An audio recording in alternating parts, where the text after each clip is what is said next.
Welcome to Biscuits and Jam from Southern Living. I'm Sid Evans, editor-in-chief of Southern Living magazine. You might not figure that Baltimore, Maryland would be a hotbed for country music, but according to today's guest, there's more than meets the eye. There's just something about the simplicity of Southern culture that I've always loved. I say this all the time, but you can find a little country in every city.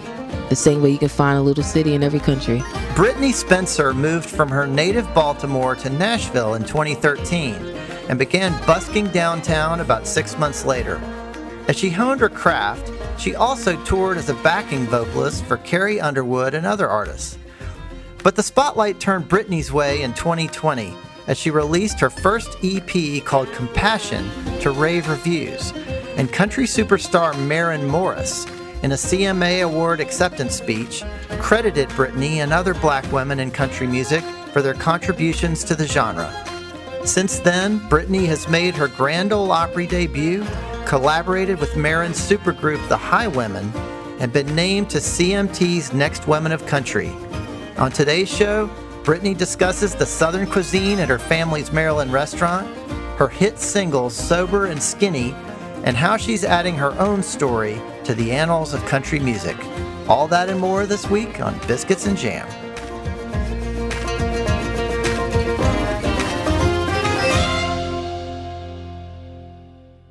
Brittney Spencer, welcome to Biscuits and Jam. Thank you so much for having me. I am so excited. I've been looking forward to this all day. Well, me too. Listen, I usually start with a little background, but before we do anything else, I want to talk to you about your recent debut on the Grand Ole Opry. Yeah. What were some of the highlights of that experience? Oh my goodness. There's an energy there, and I've heard other artists say it, and you don't understand it really till you experience it. But when you walk in, there's just an energy there that's just like reminding you that it's so much bigger than just you. There's so much history there. There's so many people that have come before us and really built this thing that we now know to be country music. It's really powerful. And I personally felt like I was just adding my little story to the much bigger grand scheme of country music. And I feel where country music has been, where it is right now. And it makes me that much more excited to be part of the future of country music. What a moment for you, and what a moment really for this whole country and for country music. But tell me, what is it like to walk out on that stage for the first time to make your Opry debut? You know, something someone told me right before I went and made my debut, they said the audience is rooting for you. They are so excited, especially with like debuts. Someone comes there for the first time and they just want to have a good time and they're just rooting for you. And I really felt that love when I went out on the stage. It was a pretty incredible night. It was actually the first night that the Opry was at full capacity since the pandemic started last year. So it was a pretty big night for me for multiple reasons, including that communal sigh of relief that you feel, or at least that I felt in the room when everyone was able to gather together, that many people for the first time. And just stepping into that circle, man, I wish I could put it into words. It just feels surreal. And like I said, I just feel like I'm just putting my story into a much bigger one. And I think that's just the beauty of country music. It was brilliant in every way. You know, I saw you post a picture on Instagram where you were looking at a photograph of Charlie Pride. Yeah. Who we lost last year. What did he mean to you as an artist? To me, just looking at the career and just the life of Charlie Pride, it means a lot to me because there have been times where I've just been discouraged. But I think that if you can think of some of your heroes and think, you know what, they did it, maybe I can too. We're watching this shift in country music where we're watching more people of color just get access and opportunity to be able to play. And I think about Charlie Pride, he was the only one for so long. And so to watch this time happen where there's so many people of color kind of influxing the whole industry, I honestly never knew if we would see this day. And so to be able to be alive during this time and to be doing music during this time, it's a beautiful thing. And sometimes I just wonder, I wonder what he would say, because I never got a chance to meet him. Admittedly, I did watch a video with Jimmy Allen, I think maybe a day or so after Charlie had passed. And he was saying that he told Charlie about a lot of the different Black artists that were coming up. He mentioned some names. Just listening to Jimmy, it sounded like Charlie was just really excited. And that makes me just so warm inside because maybe this was his dream. Maybe he was hoping that he would be able to open the door for so many others to come behind him. And when I was looking at that photo of Charlie at the Grand Ole Opry, I just remember thinking, man, what would you say about all this happening right now? Would you love it? I mean, because so many of us are just standing on his shoulders. I think of that about Linda Martell and Charlie Pride. I think that way about Darius Rucker. Like, I'm not saying like, he's here, of course. I want to give him his flowers while he's here. Maybe, I don't know, by some weird stroke of luck, he's like, Brittney, one day I heard this podcast you did and I just liked it. And I'm going to be like, yeah, Darius, I love you, man. It'll be great. Linda, too. You'll get your chance. I hope so. I just want to give people their flowers. I'm really big on that. I just think it's so important to let people know that they've meant something to your life and to your journey and to your artistry, because you never know if somebody feels unappreciated or overlooked, or like the people that they've helped pave a way for. What if they never say thank you to you? I don't know what that feels like, but I imagine it might not feel good. So I don't know. I just like to give people their flowers because, why not?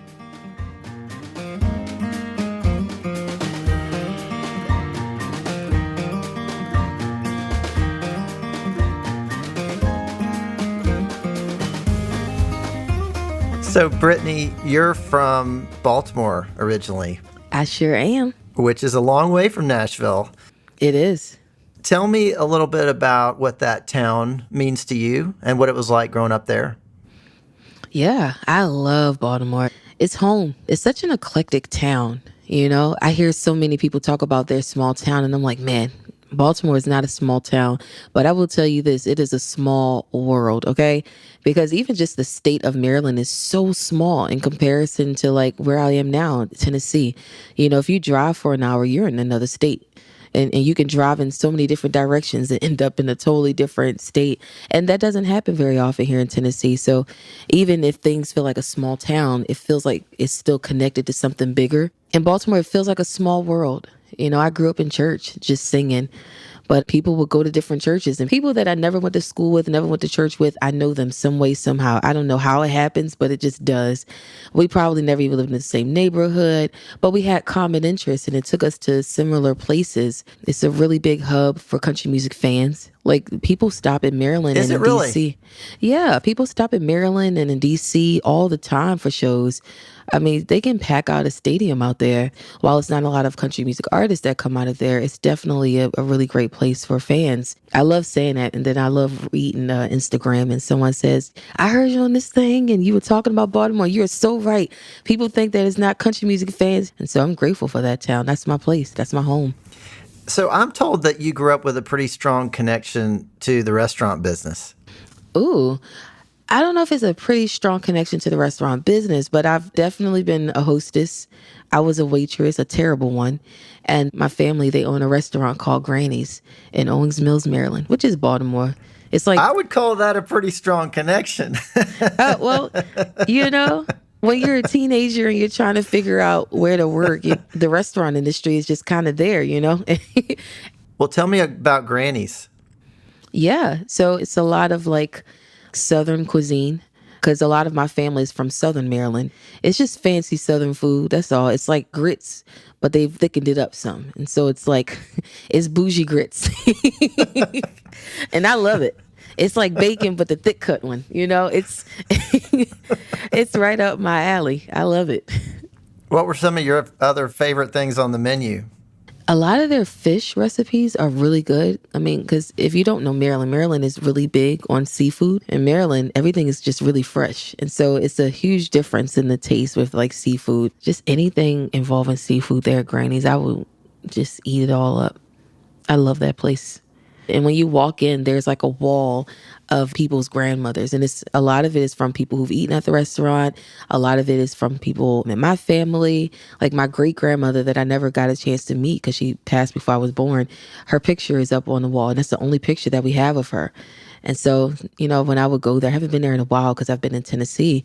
But when I would go, I would just look at the wall and just look at her picture, like we would talk about with Charlie, and be like, I wonder what you would think right now. And so it's definitely a hub for a lot of my family members to go to.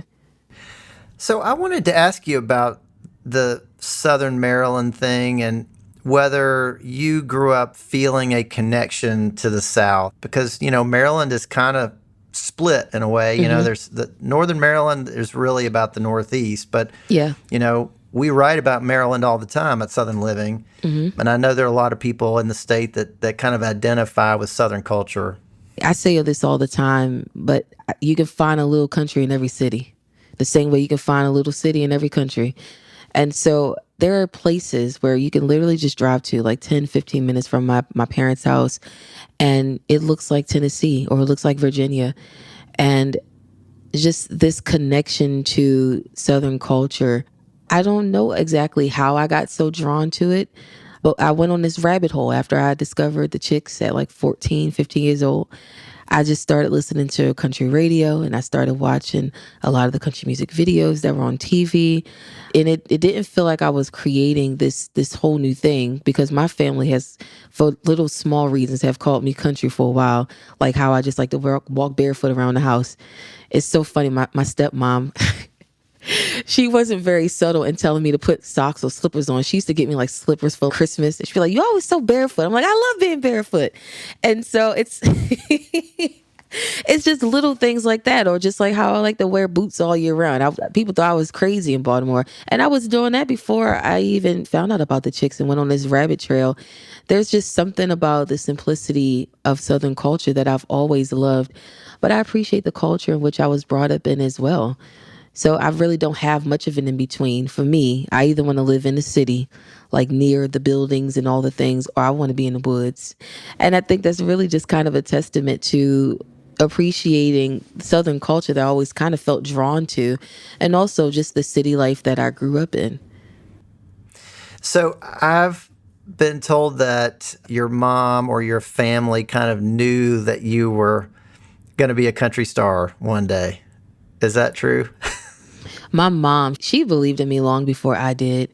She would do things like get me a class ring in high school with like a cowboy hat on one side or cowboy boots on another side. She got my first pair of cowboy boots. I never really had like high self-esteem, especially as a kid, for the times that I couldn't, in my own self. She just believed, and my mom is a dreamer. And so she just felt like I would do really cool things that I'm doing right now. She saw it long before I did. And that's always meant a lot. My dad, he didn't think that I would actually do country music. He thought it was a phase because I grew up in church. No one in my family listened to country music until I started getting them onto it. I remember one time getting into my youngest sister's car, and she was listening to Taylor Swift. I was like, "You listen to country music?" She was like, "I love this album." And I'm like, "All right, I didn't know. No one else in our family listened to it." But I didn't know that the more I was doing it, my family started really gravitating towards country. Like I said, my mom was really the first one to believe that I could actually do this thing. I wasn't the first one. She was. So, Brittney, you've talked a lot about growing up in the church. What was your relationship to the church like, and what was your kind of regular routine of going to church? Yeah, it's loud. And the best way is just loud, and it's just music everywhere. And I jokingly say to people that growing up in church, so much of it was like being rehearsed and being prepared, but so much of it is just improv. So you learn how to sing, and you learn how to do it well, and you learn how to read a room, and you learn. I mean, I honestly don't know that I ever sing the same song the same way every time I sing it. It's always different. And even if it's just the slightest change vocally, it's just something different every time. But that just comes from literally singing in church several times a week. I attribute so much to church because I think the best singers come from church. And just the idea of being able to just sing your tail off is so important to me. And I really do attribute that to church. but also it teaches you to be grounded, and it teaches you to be humble, and it teaches you to be purposeful and intentional. I don't ever want to live my life for just me. I think even me doing music, I'm in service to art. I'm in service to someone, to something, because I never wanted to live a life just for myself. And I think that being in such a communal thing teaches you to rely more on your purpose and lead from who you are and not just your ability and what you can do. So, how did you go from listening to all this gospel in the church to discovering country music? My parents, they split when I was about 5 years old. And so my mom is listening to gospel. My dad is listening to R&B. At church, I'm singing gospel. At school, I'm singing opera. I'm also doing jazz competitions, and I'm also singing with groups around town, and we're just kind of singing a little bit of everything. And then I'm just randomly just with a friend named Keisha one day, and she says, you need to listen to this album, and it's The Chicks. And she puts it in her car at church. We had literally just come out of church, and she's like, you need to listen to The Chicks. And this is like the last place I would think I would discover country music, but I did, in Baltimore City. And so then I'm now adding country music to my repertoire of things that are just hitting my ears all the time. And I'm hearing all these different things at once. And that was teenage Brittney, just hearing everything. And so I would make little like mixtapes on my iPod, and I would be having like, I don't know, I have Ray Charles, and then Ella Fitzgerald, and then Maria Callas, Sure. who's an opera singer. And then I'd have the Chicks, and I'd have Sarah Evans and Brad Paisley. And then I'd have Karen Clark Sheard and the Clark sisters, who are gospel groups, and Yolanda Adams and Mary, and just all these different things. And that was my upbringing, because I just had so many people around me, so many different kinds of people around me. So it was impossible to stay pigeonholed or pigeonheld, whichever is the correct phrase, to one specific thing, because I was in such a town where everyone was so eclectic and everyone had their own flavor. And it just, I don't know, it made this really dope melting pot. We'll continue with Brittney Spencer after the break.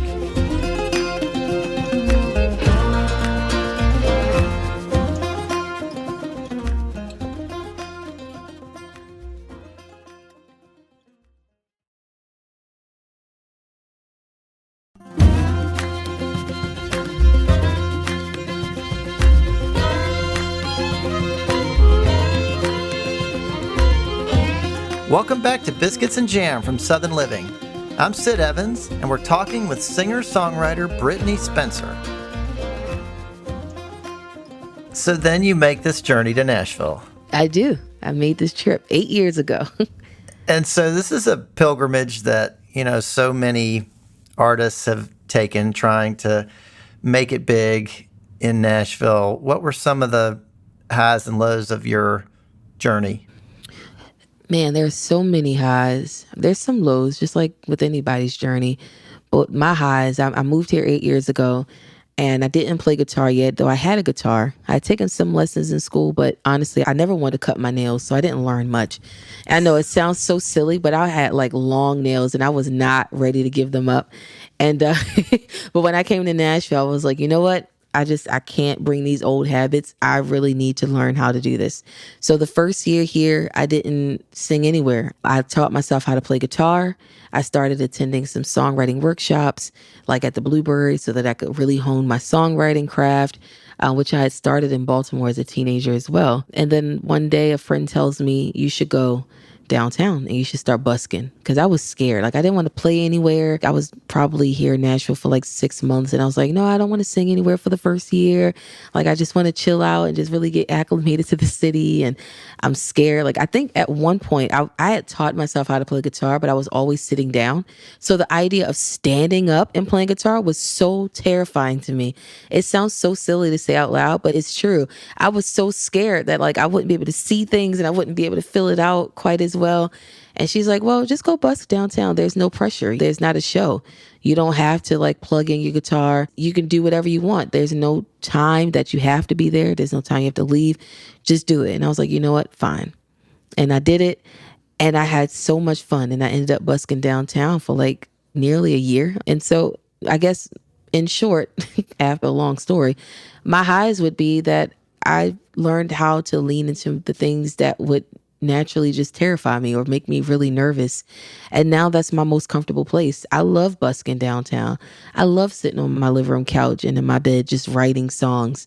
I like going back to the start of it all because I was afraid to play out. So only thing I did was play on my couch or on my bed.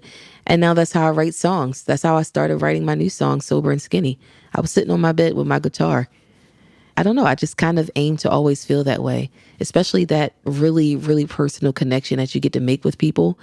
People would just walk and I would just want to see what song would make them stop. What song would make people want to listen to me play for a little bit. I learned that a lot of times people who would stick around to hear me sing Pistol Annie's and Johnny Cash, they also stuck around to hear me play Adele and Beyonce and Michael Jackson. And I thought, oh, everyone just likes good music. Cool. How about I just make songs and just have something for everybody? Have a little something for everybody. So, Brittney, was there someone who really gave you a hand up at a critical moment in your career? Man, there have been so many people who've uplifted me. I was in the middle of releasing my first EP this past summer, and I was releasing each song just like one song at a time. And I've always done covers online of other songs. And this one particular time, it was a week before I released my single, Sorries Don't Work No More. It was a week leading up to that, and I posted a cover of Crowded Table by the Highwomen. And they retweeted it, and they invited me to come and sing with them. And then I ended up building these wonderful friendships with the women in the group. And they've lifted me up so much. And I've met so many artists. Ashley Monroe has been so encouraging. It's just so many people along this road who have been so encouraging. I'm super grateful for them, truly. So, Brittney, you have a new single out that's called Sober and Skinny, which you mentioned, and it's about kind of a relationship between two people who are trying to overcome some challenges. What was the story behind that song? The story is I was sitting on my bed and I was kind of doing my weekly routine of just kind of getting some song starter ideas. Collaboration and writing with other people is really big here in Nashville. So I knew I had some writing sessions coming up with a few folks. And this was during the pandemic. It was all on Zoom. And I sat and I wrote the chorus for Sober and Skinny. And I wrote everything except one line. That part still hadn't been worked out. And I thought, you know what? This is kind of a quirky song. I don't know that anyone wants to write this with me. But I'm just going to toss it out there anyway. And so later that week, I had a writing session with Nellie Joy and Jason Reeves. And I think that was the first one that I presented them with. And this was our first time meeting. And I played it for them. And I was like, I have some other ideas too. If you want to go a different direction. They're like, nope, this is the one. I'm like, you sure? This is a really quirky song. I still don't even know what it's about. And they're like, no, let's do it. And so we wrote it. I think we wrote it in like under 2 hours. I remember just feeling so proud about that song. And when it was time to decide if I was going to record something, I remember just immediately being like, yep, that's the one. I want to do Sober and Skinny. I want to record that right away. And I'm so proud of what we were able to do with that song. I'm proud of the video that we made for this song. It was the first video I'd ever made. This whole process has been wonderful. And we did this thing together. And I'm so proud of it. Even if nobody listens to this song or likes it, I'm just like, man, I've had so much fun with this song. I have no regrets. Well, I'd love to listen to it. Would you mind singing a little bit of it? Yeah. In a perfect world, you get sober, I get skinny. We live off for more than pennies, writing checks that we can cash, keeping all our promises. We got faith, we got each other. We grow up and we get better. Things need fixing, we got plenty. When you get sober, I'll get skinny. It's such a great song, and it seems just so real and true and honest. Thank you. I just wanted to kind of talk about a relationship where two folks are having a real conversation where the other wants, the other to change something about themselves. Those are two ideas on such wide spectrums. When you talk about being sober, is it that you need one less drink, when you do drink, or is it that you need rehab?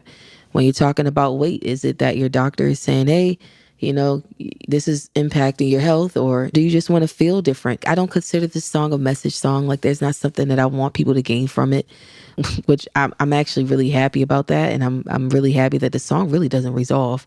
And most of the song is literally about this imaginary world. The first two choruses are saying in a perfect world. It's not even reality. I just wanted to tell the story of two folks who have to, in a very real way, address the changes they want the other person to make, and how projecting just isn't helpful. Focusing on someone else's issues without ever considering that maybe you have some, it's just not helpful. I don't know. I'm one of those songwriters where I'm still, honestly, after the song is written, I'm still trying to figure out what it's about sometimes. And that's my thing. I just like to tell stories. There's not always a moral. There's not always a deeply rooted meaning. Sometimes you just write stuff and you don't even know why yet. Well, I want to ask you about another song called Compassion. Yeah. Which has been streamed millions of times on Spotify and elsewhere. And I guess you could say it's a song about maybe putting yourself in someone else's shoes. Yeah. And it starts out with this line, if a half-empty stomach makes you hangry, imagine life for people on the street.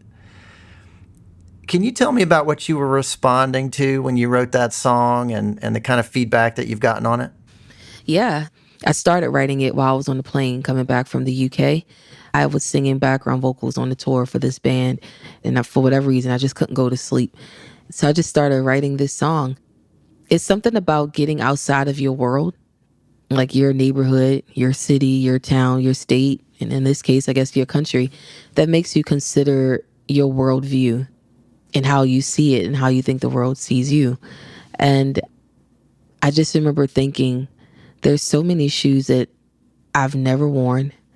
There are shoes that I wear that other folks will never be able to put on. Some people wouldn't even survive some of the things that some of the shoes that I've had to wear, and I wouldn't survive some of the shoes other people have had to wear, some of their experiences. I just thought about that quite a bit, and I just thought, man, what if we were all just a little more compassionate and just recognized that everybody's going through something.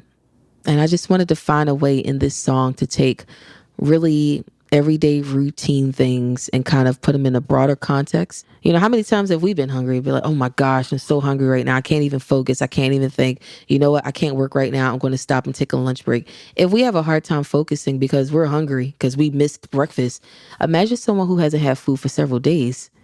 And we want them to be in the best mood and to be the most caring. We just have these expectations. It's like, dude, they haven't eaten in days. Like, you're grouchy when you've missed a meal. And the whole first verse does that. If a half-empty stomach makes you hangry, imagine life for people in the street. If a neighbor's untamed yard can drive you crazy, imagine seeing bombs break through their concrete. For me, that's talking about war. For me, it was just kind of getting out of my comfort zone and getting out of my home to consider that there's a different way of life for so many other people in their home. And in their experiences and in their circumstances. I'm usually shocked every time this song does something else. I'm shocked because I honestly thought this would be the song that would make Nashville hate me. I did. I really did. As a matter of fact, I submitted this song for a songwriting competition here in Nashville several years ago, and I think I got a 5 or 6 out of 10. Like, they didn't like it. And I'm like, okay, cool. I'm definitely putting this song out. And if a half-empty stomach makes you hangry, imagine life for people on the street. If a neighbor's untamed yard can drive you crazy, imagine seeing bombs break through their concrete. Image is something of importance, but only when you've got anything to prove. Well, Brittney, what are you most looking forward to for the rest of 2021? I am looking forward to seeing people at shows. I am so looking forward to more music. I'm looking forward to seeing what the world looks like now that it's opening back up after a year and a half of the world being shut down. I'm looking forward to seeing what we all look like. You know, how do we navigate this thing, called life after having a year and a half apart? Well, and maybe a few more Grand Ole Opry performances. Oh yeah, I would love that. It's such a great place to perform, honestly. In rehearsal, I didn't step into the circle because you rehearse on the stage. And I asked them to move the mic out of the circle because I didn't want to step into it until I finally got in front of people. And I don't know, maybe that was a metaphor. I'm ready to get in front of people. Let's put the mic in the circle. Come on, let's put the mic on the stage. Let's go to all the places where they will have us, and let's do this thing because music is wonderful and it's been so missed. Well, we look forward to hearing a lot more from you and Brittney Spencer. It's been a great pleasure to have you on Biscuits and Jam. Thank you so, so much for having me. It's been such a pleasure. Thanks for listening to my conversation with Brittney Spencer. You can listen to her EP called Compassion, as well as her latest single, Sober and Skinny, wherever you get digital music. Join me next week when we talk with Hillary Scott from Lady A about their new album and much more. I don't think you can feel full joy and appreciation for something unless you've felt the opposite. And also, at the same time, like how someone else chooses to see you or define you does not change how worthy and valuable you are to the world, and that you belong just for being here, and that you deserve to be loved for just existing. And I think that was a huge lesson. Southern Living is based in Birmingham, Alabama, and this podcast was produced and edited in Nashville, Tennessee. If you like what you hear, please consider leaving us a review on Apple Podcasts or telling your friends about the program. You can find us online at southernliving.com and subscribe to our print publication by searching for Southern Living at www.magazine.store. Biscuits and Jam is produced by Heather Morgan-Schott, Chrissy Tiglius, and me, Sid Evans, for Southern Living. Thanks also to Ann Kane, Jim Hankey, Danielle Roth, Matt Sav, Erica Wong, and Rachel King at Pod People. We'll see you back here next week for more Biscuits and Jam.